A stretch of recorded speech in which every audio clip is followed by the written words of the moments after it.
Welcome to the Get Fit Guys quick and dirty tips to slim down and shape up. I'm Ben Greenfield, the Get Fit Guy, and in part 1 of this special series on how to get ripped, I gave you my first 5 quick and dirty tips for getting ripped. So I'd recommend you go back and listen to episode 131 if you haven't yet. Now, if you want the next 5 tips to build muscle, burn fat, and tone your body as fast as possible, we're going to jump right in. So here is my next tip on how to get ripped, and it is to lower stress. Remember, it's important to realize that most people are already relatively ripped, but that ripped muscle is just covered up by a layer of fat, and nowhere is this truer than in the abdominal section. Now, my fellow Quick and Dirty Tips podcaster, nutrition diva Monica Reinagel, described in her recent episode about getting rid of belly fat how cortisol levels affect body fat. Now, cortisol is a hormone released in response to stress, and chronically high cortisol levels have been linked to more belly fat. Monica recommends in that episode getting more sleep, and that is definitely one potent way to reduce stress. I actually have an entire article on how to enhance sleep, which I'll link to over at the show notes for this episode at quickanddirtytips.com. Other favorite stress reduction techniques that I have are deep breathing exercises, yoga, and even simply planning your day ahead and creating checklists.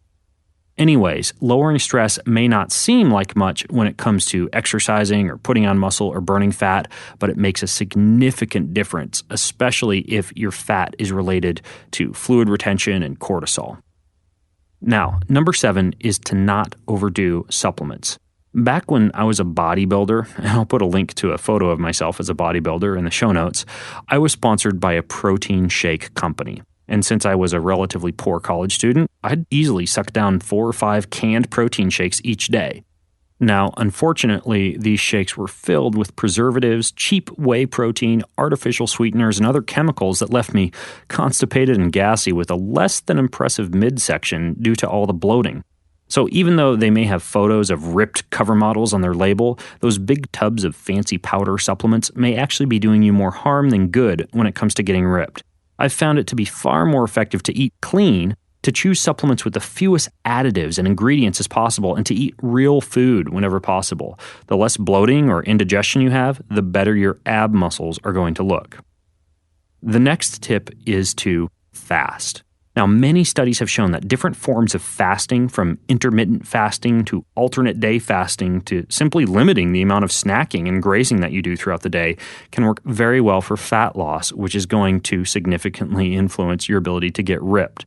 Now, I'll link to a few of those recent studies in the show notes, but in spite of what you may have heard, you don't have to actually starve yourself to fast. For example, on most days of the week, I simply try not to eat anything within 2 hours of bedtime, and then I don't eat anything for 2 hours after I wake up. That means that with 8 hours of sleeping, which I try to get every night, that gives me a 12-hour fast each day. Another popular method is to simply choose 1 day per week to fast, and on that 1 day, you basically drink water, maybe a little coffee or green tea, and you take a supplement like a multivitamin with some amino acids. Now, there's one important caveat here. I do not recommend hard or long workouts in a fasted state, as they can actually decrease testosterone and increase cortisol, which are 2 things that can stand directly in the way of you getting ripped. Now, tip number 9 is to avoid the wheat belly. In her episode, The Whole Truth About Whole Grains, Monica Reinagel describes how all of those healthy whole grains that we're encouraged to eat for fat loss can actually trigger a significant release of insulin, which can cause fat storage if you're not exercising or if you're eating too many calories. And while whole grains and whole wheat have a lower effect on insulin and blood sugar levels compared to refined grains and processed sugars, they can still pack a wallop when it comes to inhibiting your fat loss progress.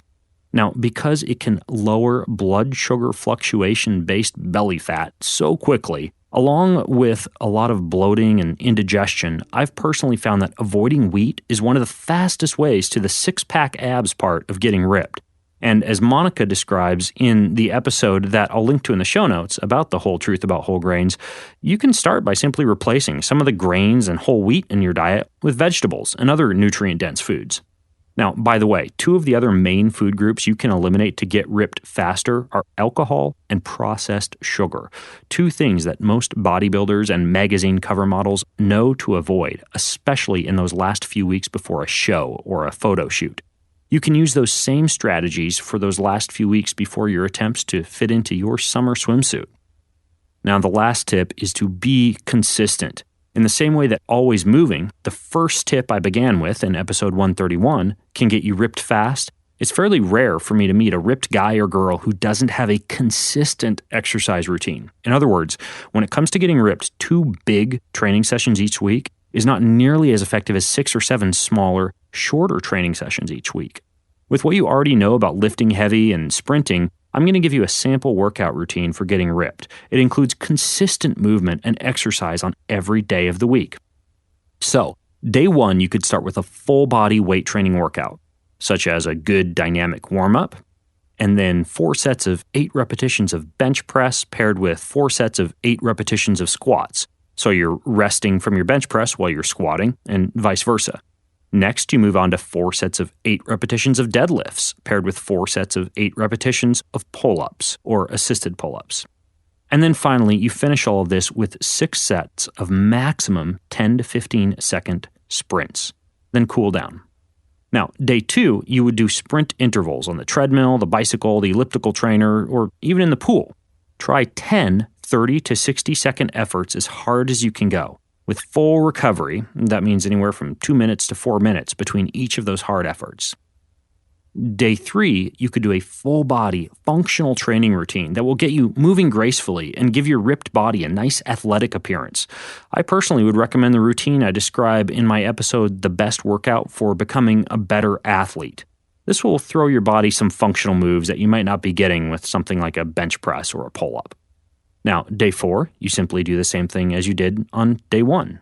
Day 5, you do the same thing as you did on day 2, but try to choose a different mode of sprinting. So if you ran on day 2, then swim or do the bicycle on day 5.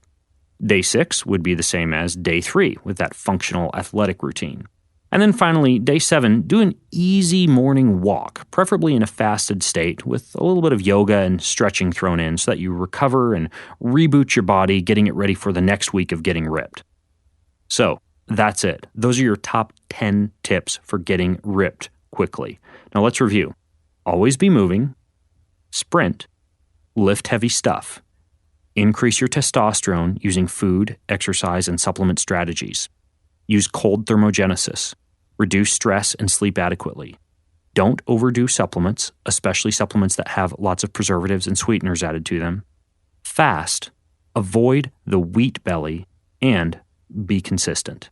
So, if you have more questions about how to get ripped, then you can post them in the comments section of the Get Fit Guy website over at getfitguy.quickanddirtytips.com, or you can join the conversation at facebook.com/getfitguy. And until next time, I'm Ben Greenfield, the Get Fit Guy, asking you, what are you waiting for? Go get fit.